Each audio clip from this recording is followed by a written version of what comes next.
Dharma Bites is brought to you by Free Buddhist Audio, the Dharma for your life. Our work is funded entirely by donations from our generous listeners. If you would like to help us keep this free, make a contribution at freebuddhistaudio.com/donate. Thank you, and happy listening. Amazingly, to me anyway, my worries evaporated on the journey before I'd even arrived. And I just had a really fantastic week. I really enjoyed myself. And I felt very relaxed. And part of why I felt enough was that I stayed in that place of being enough. So it is, the outer things hadn't changed, but the attitude had changed. I felt enough, and other people related to that. At least I think they did. A couple of them are here. I'll have to check later. But I think it is like people relate to how you are, don't they? Anyway, I was astonished. So it seems to boil down to self-acceptance to some large degree, I think, and making more, as I've said already, of what we've already got, noticing it and making more of it. Of course, there's room for improvement, as always, but we are already enough. And I've been using that as a way into teaching Metta Bhavana lately, which a number of people have fed back that they've found very, very helpful. So this comparing issue also applies to general standards that we imagine exist in the outer world.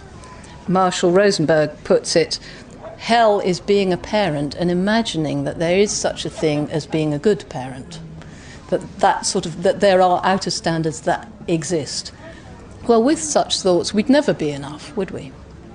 Another area of practice for many of us, kind of related area, is competitiveness.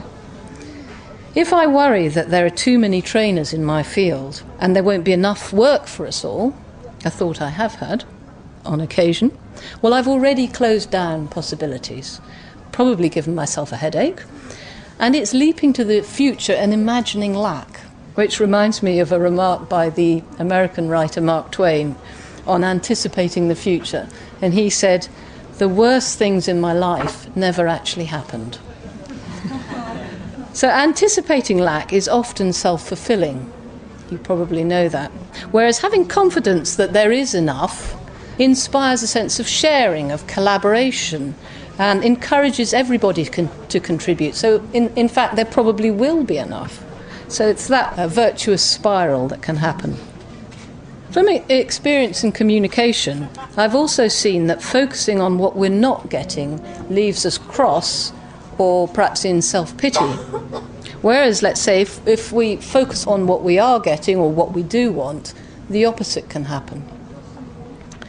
So if, let's say, we're not being respected, or we feel we're not being respected, and perhaps we're reacting to the person who's spoken in a way that we didn't like, it's so much more empowering to focus on the quality that we were wanting to happen, in this case, respect. So perhaps focusing on how enriching it is to be respected, how precious respect is to everybody, how it contributes to a harmonious world. So you start really feeling your way into the quality that you're longing for, rather than the lack of it. We might imagine this person acting in a respectful way. So we call this sensing the fullness of our values rather than their lack. This shift from lack to fullness is experiential. It's not just a thought, as it were. We need to kind of really embody it. And then it can be catalytic, even quite dramatic. So we're not victims of how others respond to us. So much more inspiring. And in a sense, we can meet our own values just by doing that journey from lack to fullness without anything else happening in an outer sense.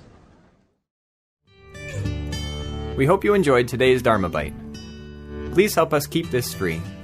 Make a contribution at freebuddhistaudio.com/donate. And thank you.